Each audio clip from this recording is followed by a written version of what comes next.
整晚看似不存在，但最终还是插到他心里的刺劈醒了9亿。魏无羡腾的一下坐了起来，注视着蓝忘机的浅眸。这眼睛在亮白的台灯下泛着刺眼的光，清晰地映出他自己的脸庞。魏婴。蓝忘机不解地眨了眨眼睛，话语还带着一点红酒晕染过的委屈。魏无羡轻轻拍了拍他的脸颊，做出一个比哭还难看的笑，道：蓝湛，你醉了，睡觉吧。蓝忘机好看的薄唇抿了抿，光洁的喉结在雪白的脖颈上动了一下。魏无羡禁不住这美色的诱惑，又拔不出刺，只好在那薄唇上点了下，继而滑下了客卧的床，拾起了地上衣服，轻轻关上了门。魏无羡轻轻把蓝忘机的房间门关上，转而就大步走进了主卧。刚才不受控制的场合，他的上衣已经被蓝忘机撕得乱七八糟，还混着一点红酒的气息。扔掉手上的上衣，魏无羡把头深深地埋到被子里。这软绵绵的被子也许在蓝忘机的房间待了太久，沾染了些许檀香的味道，让他还没平复的胸膛又无端破了一个大洞，堵得整个人无法呼吸。缓和了一会，魏无羡走进浴室，胡乱冲了个冷水澡，试图平复这股烦闷。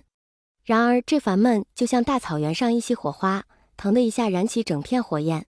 他认命地打开衣柜，准备去挑一件衣服。事实上，在蓝忘机家里住的这几天，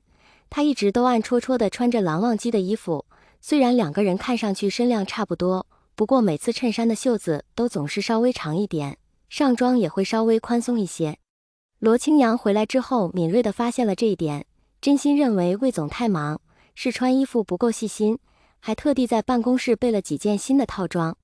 不过除了必要的场合，魏无羡会换上罗清扬准备的合体西装，衬衫袖子仍然会长出一点，盖住一截他白皙修长的手。这点小心思此刻更是暴露无遗。魏无羡皱了皱眉，最后还是拿出一套蓝忘机的衣服穿上。魏无羡垫着脚走过长长的走廊，对于似乎还有一点亮光的客卧视若无物。凌晨3点的城市因为没有月亮而显得又黑又冷，魏无羡无处可去，准备去办公室凑合一晚。大 M 的标识在夜里晃着金红色的食欲，让他生出一种饥饿感。但是只有在这被灯光拖出长影的下半夜，才会显出人间的悠闲。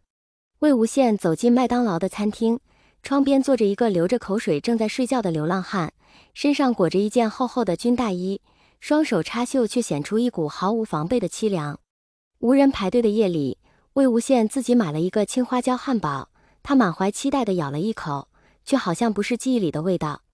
公司招牌远远映在他黑亮的瞳孔里，保安给他行了个礼，魏无羡便单手拿着一只残缺的汉堡上了电梯。下了电梯，魏无羡伸手正要开自己办公室的门，陡然发现斜对面温情的办公室居然还有灯光。推了门，温部长穿了一身合体的浅灰色套裙，双腿斜并靠在沙发上，根根分明的睫毛让魏无羡不禁揉了揉眼睛，道：卧槽，现在办公时间已经变成007了吗？温情正翻着手里的文件，看到歪七扭八靠在自己办公室门柱上的魏无羡，一丝惊讶也没分给他，正正经经地回答：江城租赁的事出了点问题，对方要涨价，我来看看账面资金。魏无羡立刻夸张起来，笑得前仰后合：温部长，江总还敢在这个点劳你大驾，你这身打扮，我还以为你要跟前男友去法院分家产呢。温情把文件啪的一声扣在沙发上，杏目微瞪，说：他还分我家产？我让他住我家就不错了。魏无羡眨了眨眼睛，顿感这句话信息量巨大，无法接话。温情收了眼神中的凌厉，换上一副笑意，道：倒是我们风神俊朗的网红老板，深夜来此有何贵干呢？难道是被前男友赶了出来？那双杏目不怀好意地瞟了瞟魏无羡长出的一截衬衫袖子。魏无羡假装咳了2下，装作很随意地把2只手轮流举起，卷了卷袖子，又迈了几步坐到了温情边上，像模像样的拿起温情刚刚看的文件。温情不屑地给了他一肘子，翻了白眼，说：我可不是罗清扬，也就是他觉得你是因为太忙没买好衣服，谁能10件衬衫都长出一个尺寸？魏无羡不敢抬头，翻着文件不搭茬地说：我看账面资金也不少啊，有这么多钱，我们不如入股一家资产公司算了，何必受人钳制？温情憋着笑，眼睛一眨不眨地看着魏无羡，后者被看得发毛，最终忍不下去，放下了文件，说：“不是前男友。”温情一巴掌拍到了他的后背上，那你还不努力？